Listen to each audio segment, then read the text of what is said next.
পুনরায় ভোট গণনা চাই এবং যে যে কেন্দ্রে আমাদের সমস্যা সেই কেন্দ্রগুলো আমরা ফলাফল জানতে চাইছি। এবং আরেকটা বিষয়ে তারা নন্দীগ্রামে 49টা কেন্দ্রের মধ্যে 39 পর্যন্ত ঘোষণার পরে 10টা কেন্দ্রে ঘোষণা না দিয়ে ডাইরেক্ট মনে করেন তারা কি করছে, ঘোষণা দিয়েছে মুসলমানকে পাস করেছে। আরেকটা বিষয়, কালুতে দেখেন 63টা কেন্দ্র, 63টা কেন্দ্রের মনে করেন ফলাফল দেশে 2 ঘন্টা আগে, 63টা কেন্দ্রের দল 2 ঘন্টা আগে ফলাফল দিয়ে থাকে। ওখানে আমি তখন 2600 ভোটে আগে ছিলাম। আর নন্দীগ্রাম 49টা কেন্দ্রে 2 ঘন্টা পর্যন্ত কথা বলেছে। এই জন্যে হলে যে এই বিষয়টা নিয়ে আজকে আমরা এই পুনরায় ভোট গণনার জন্য আবেদন করেছি। তারা আমরা রিসিভ করেছে কপি আমাকে হাতে দিয়েছে। এখন কবে গণনা করবে এই বিষয়টা আমাদেরকে জানায়নি। আজকে আমরা এখানে কপি দিয়ে গেলাম। এখান থেকে প্রত্যাখ্যান করে আমরা ঢাকায় আবার করবো। ঢাকা থেকে প্রত্যাখ্যান করলে আমরা হাইকোর্টে রেট করবো। আপনাকে দেখেছেন বিএনপির কোনো লোক আমার সাথে ছিল? কেউ বলতে পারবে? কোনো আপনি কর্মী বলতে পারবে? কোন দল বলতে পারবে যে হিরো আলমের সাথে কোনো হলে যে বিএনপির লোক ছিল কি কোন দল থেকে হিরো আলম ভোট করেছে? এটা কিছু লোকের মনে করে বানানো কিছু কথা। এই সমস্ত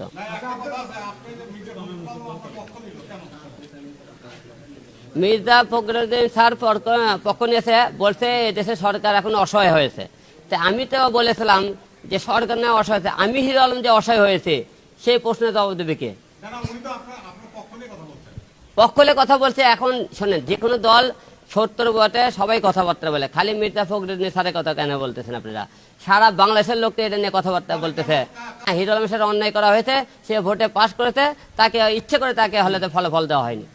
সেতু মন্ত্রী ওবায়দুল স্যার বলেছেন যে হিরো আলম জিরো হয়ে গেছে। আপনারা কোনোদিন শুনছেন যে হিরোকে কেউ জিরো বানাতে পারে না? যারা হিরোকে জিরো বানাতে চায় তারাই মনে করেন জিরো হয়ে গেছে। এবং আরেকটা বিষয় দেখেন যে তিনি বলেছে যে হলে যে হিরো আলম সংসদে আসলে সংসদ ছোট হয়ে যাবে, তাচ্ছিল্য করে কথাবার্তা বলেছে।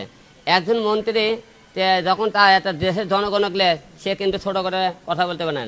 কিছু কিছু জায়গাতে আছে যে আমরা মনে করেন আমরা যদি কোনো অন্যায় করি তাহলে আমাদের বিচার করা হয়, কিন্তু কোনো মনে করেন মন্ত্রীরা যদি কোনো অন্যায় করে যে দেশের মনে করে কিছু সীমা লঙ্ঘন করে কিছু আইন আছে, তো তিনি তো আমাকে তাচ্ছিল্যভাবে কথাবার্তা বলেছে, তার কি হবে বলুন তো আপনারা? তারপরে উনি কথায় কথায় বলে একটা কথা যে আসুন খেলা হবে, ঠিক আছে, যে শক্তিশালী দল হলে খেলা হবে। তাই আপনাদেরকে আমি জোর করে একটা অভিধান স্যারকে বলতে চাই যে খেলা আপনি সবাইকে সাথে করতে হবে না। আমি হিরো আলমের সাথে আপনি একটা নির্বাচনে আপনি স্বতন্ত্র প্রার্থী হিসেবে আমি দাঁড়াবো, আপনি দলীয় থেকে দাঁড়ান, একদিন থেকে আপনি সুষ্ঠু একটা নির্বাচন দিয়ে দেখেন তো খেলা হয় কিনা। খেলা বা বলতে বলে মাঠে বলে প্লেয়ার খুঁজে পান না।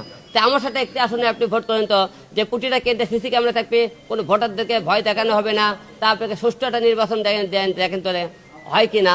আইন সবার জন্য সমান, আর গণতন্ত্র দেশে সবাইকে ভোটের দাঁড়ানোর অধিকার আছে। সেই কথা যদি হয়ে থাকে তাহলে আমরা যখন ভোটের দাঁড়ালাম, যখন নমিনেশন পেপার কিনলাম, তখন কি তাদের মুখে কথাটা ছিল না যে যাদের যোগ্যতা নাই, যাদের লেখাপড়া নাই, যাদের মনে করেন মামা খালু নাই, যারা হলে সাইজে আমাদের লাগান হতে হবে, সেই সাইজ না হলে তারা ভোটের দাঁড়াতে পারবে না, এই কথাটা তারা বলতে পারেনি।